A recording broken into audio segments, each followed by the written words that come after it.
Welcome. In this video, I'll show you how to link Google Authenticator on Bitget. Right, so first up, go ahead and open up your Bitget app and then go to the top left, click on this profile icon. And then once done, go ahead and find your username and just tap on the right arrow key. Tap on it and then go ahead over to the security tab. Okay, once done, go ahead and tap on Google Authenticator. Now I'm just going to tap on unbind right here just for you to see. Okay, confirm. And once done, as you can see here, it now says recommended. So I'm going to tap on it again. And then what you got to do is just basically download the Google Authenticator from the App Store or Play Store. Okay. So once you have the Google Authenticator downloaded, you can just go ahead and tap on next. Now the next page, okay, I don't know if you can see it, but you will be able to see a QR code right here. And at the center, you have the code or verification code. What you got to do is you're going to want to tap on copy. Okay.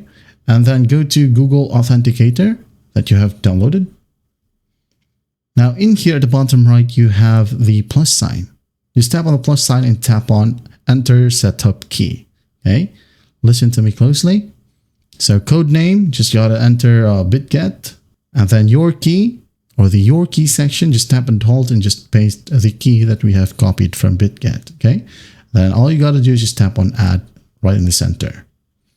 Now, once that's done, you'll be given a Bitget code or authenticator code. Copy it. Now go back to Bitget right here. And then you're going to want to paste the Google Authenticator code where it's needed. Okay. And then just tap on next. And then on the next page, another verification right here could be via code from your email or your biometrics. Just put it down, and once done, Google Authenticator right here will be added. And that is it. That's how simple it is to link Google Authenticator to Bitget. Well, I hope this video helps, and I'll see you in the next one.